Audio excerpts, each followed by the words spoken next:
اعوذ باللہ من الشیطان الرجیم، بسم اللہ الرحمن الرحیم۔ تمام تعریفیں اللہ تعالیٰ کے لیے ہیں جو عالمین کا رب ہے، اور جب میں بیمار ہوتا ہوں تو میرا اللہ ہی مجھے شفا دیتا ہے۔ وَإِذَا مَرِضْتُ فَهُوَ يَشْفِينِ۔ آج جو ویڈیو آپ کے لیے لے کے آیا ہوں یہ ہر قسم کے مرض کا علاج ہے، اور اس سے آپ جو سمجھتے ہیں کہ انہیں رجت ہو گئی ہے وہ بھی اپنا علاج کر سکتے ہیں، جنہیں کوئی اور پرابلم لگتا ہے، جادو ٹونا ہے، سحر ہے، وہ بھی کر سکتے ہیں، جنہیں جسمانی مرض ہے وہ بھی اس سے علاج کر سکتے ہیں۔ ہر قسم کے مرض کا علاج ہے، حتیٰ کہ کینسر تک کا علاج اس سے ممکن ہے، کیونکہ قرآن میں اللہ تعالیٰ نے شفا ہی شفا بنا کے اتارا ہے، اس میں شفا ہے۔ وَنُنَزِّلُ مِنَ الْقُرْآنِ مَا هُوَ شِفَاءٌ وَرَحْمَةٌ لِّلْمُؤْمِنِينَ وَلَا يَزِيدُ الظَّالِمِينَ إِلَّا خَسَارًا۔ تو اس میں مومنوں کے لیے شفا ہے، اسے نازل ہی شفا بنا کے کیا گیا۔ اب جو لوگ اسے سمجھ گئے وہ فلاح پا گئے۔ تو طریقہ کار آپ کو بتا دیتا ہوں۔ سب سے پہلے آپ نے جو ہے سورہ ناس یاد کرنا ہے۔ اول تو سب کو یاد ہوگی، جو مسلمان ہیں وہ سب، یا آخری سورہ ہے قرآن پاک کی، سب کو یاد ہوگی، جسے یاد نہیں ہے وہ کر لے۔ اور سب سے پہلے آپ نے لینا ہے سرکنڈا، پنجابی میں اسے کانا کہتے ہیں، سرکیاں بھی اس کی بنتی ہے، آج کل تو کم ہی ملتے ہیں لیکن مل ضرور جاتے ہیں۔ سرکنڈے کو لے لینا ہے آپ نے، اس کو جو ہے پہلے اس کی قلم جو بنا کے اس سے ہم لکھتے تھے چھوٹے ہوتے ہوئے تختیوں پہ، جو ہے اسی سے لکھتے تھے، اسے کانا بھی کہتے ہیں، سرکنڈا بھی کہتے ہیں۔ عموماً ویران علاقوں میں مل جاتا ہے، نہر وغیرہ کے کناروں پہ، یا ویران علاقے جو بے آباد زمینیں ابھی پڑی ہوئی ہے وہاں پہ آپ کو مل جاتے ہیں۔ سرکنڈا آپ نے لے آنا ہے، اسے ایک بالشت اور دو انگل، ایک گٹھ تے دو انگلاں، ایک بالشت اور دو گٹھ، دو انگل، ایک بالشت اور دو انگل، ایک گٹھ تے دو انگلاں کاٹ لینی ہیں۔ اسے کاٹ لینا ہے، چھری سے کاٹ لیں، کسی بھی چیز سے کاٹ لیں، اس کو کاٹ کے پھر سینٹر سے اس کو چیر لینا ہے، دو کر لینا ہے سینٹر سے۔ اب اس پہ آپ نے صرف 4 بار سورہ ناس اس طریقے سے پڑھنی ہے۔ بسم اللہ الرحمن الرحیم، قل اعوذ برب الناس، ناس ناس، مالک الناس، ناس ناس، الہ الناس، ناس ناس، من شر الوسواس الخناس، ناس ناس، الذی یوسوس فی صدور الناس، ناس ناس، من الجنۃ والناس، ناس ناس۔ اس طریقے سے آپ نے اس کو پڑھنا ہے۔ ناس کی 2 بار تکرار مزید کرنی ہے، یعنی کہ 3 بار ناس ہو جائے۔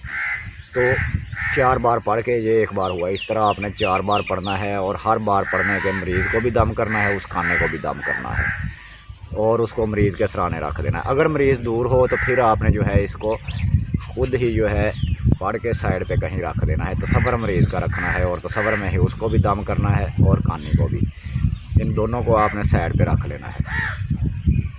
پھر آپ نے جب 3 گھنٹے گزر جائیں، 3 گھنٹے کے بعد آپ نے اس کو اٹھا کے فرمائش کرنی ہے، چاہے 1 دن ہی گزر جائے۔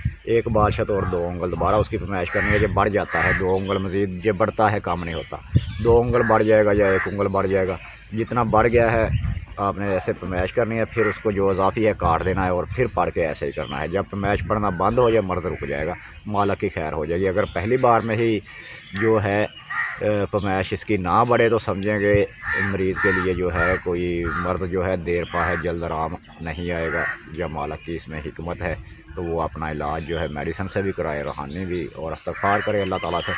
اس سے استخارہ بھی آپ کر سکتے ہیں۔ اگر بڑھ جائے تو کام ہوگا، اگر نہیں تو نہ۔ تو یہ بھی 3 گھنٹے اس کو آپ نے سپیس دینی ہے، اس کے بعد جو ہے اسے اٹھا کے فرمائش کر لینی ہے۔ اول و آخر اس کے آپ نے جو ہے وہ درود شریف 11 بار پڑھنا ہے، اور 4 بار سورہ ناس پڑھنی ہے۔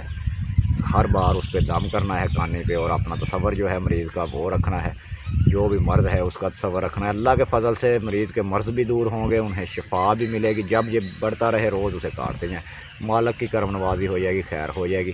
ہر روز جو ہے وہی پہلے والا کرنا ہی استعمال ہوگا ایک مریض پہ، اور باقی جو ہے نئے کام کے لیے نیا کانا استعمال ہوگا، نیا سرکنڈا لیں گے آپ، تو اس سے علاج جو ہے آپ کریں گے، یا استخارہ وغیرہ کرنا چاہتے ہیں اس سے کریں گے۔ اگر کسی کو لگتا ہے کہ اس کی جو ہے روحانیت بند ہو گئی ہے، چلتے چلتے اعمال بند ہو گئے ہیں، اس کے لیے بھی یہ عمل کر سکتے ہیں۔ اس پہ بھی آپ پڑھیں خود پہ بھی دم کریں، اس پہ بھی دم کریں، خود پہ بھی دم کریں، اس پہ بھی سرکنڈے پہ بھی دم کریں، پھر اس کو جو ہے اپنے سرہانے رکھ لیں رات کو اگر سو رہے ہیں تو، ورنہ ویسے ہی کہیں پہ رکھ دیں۔ پھر 3 گھنٹے بعد یا 4-5 گھنٹے، 3 گھنٹے اس کی مدت ہے، یا 4-5 گھنٹے بعد اس کو اٹھائیں تو میش کریں، بڑھ گیا ہے اسے کاٹ دیں، دوبارہ پھر کریں۔ اس سے ایک تو استخارہ بھی ہو جاتا ہے، دوسرا اس مرض کی کاٹ بھی ہو جاتی ہے۔ بہت ہی نجاب اور چھوٹا سا عمل ہے، جو کسی بھائی نے کمنٹ کیا تھا کہ چھوٹا سا عمل جو ہے وہ دیں شفا کے لیے، امراض کے جو ہے خاتمے کے لیے، تو یہ ہے بھی چھوٹا سا، اور ہر مرض کے لیے ہے، چاہے وہ جسمانی ہے، چاہے روحانی ہے، سحری ہے، اسیب ہے، تو اللہ کے فضل سے یہ اس پہ کاٹ کرے گا اور اسے شفا ملے گی ہی ملے گی۔ اگر کوئی بات رہ گئی ہو آپ پوچھ سکتے ہیں۔ ہاں، آپ کو بتا چکا ہوں اس کی سورہ ناس والی پہلی ویڈیو میں، بہت پہلے بنائی ہوئی تھی، جس میں آپ کو کہا ہے کہ اسے 41 بار 41 دن پڑھ لیں، پھر آپ کے تصرف میں آ جائے گی، اس کے بعد یہ کام لیں۔ یہ ویسے بھی ایسے ہی کام کرے گا، اگر آپ نے 41 دن 41 بار نہیں پڑھا تب بھی یہ ایسے ہی کام کرتا ہے، یہ ایسے ہی عمل کام کرتا ہے۔ یہ آپ اگر صرف زبانی آپ کو یاد ہے تو یہ کام کرے گا، بس شرط یہ ہے کہ آپ جو ہے پاک صاف رہیں، باوضو ہو کے جو ہے کام کریں، نمازیں ادا کریں، مالک کی بندگی کریں، ذکر اذکار کریں، تو آپ میں جو ہے روحانیت بڑھ جائے گی اور علاج بہت جلد ہوا کرے گا۔ مالک آپ کے زبان میں، ہاتھ میں تاثیر دے، قلم میں تاثیر دے، زبان میں تاثیر دے، اور آپ کی دعاؤں سے لوگوں کو شفا دے۔ اگر کوئی بات رہ گئی ہو کمنٹ میں آپ پوچھ سکتے ہیں۔ اس کے ساتھ ہی میرا اور آپ کا اللہ نگہبان، پھر ملیں گے نئی ویڈیو کے ساتھ۔ خدا حافظ، رب رکھا، فی امان اللہ۔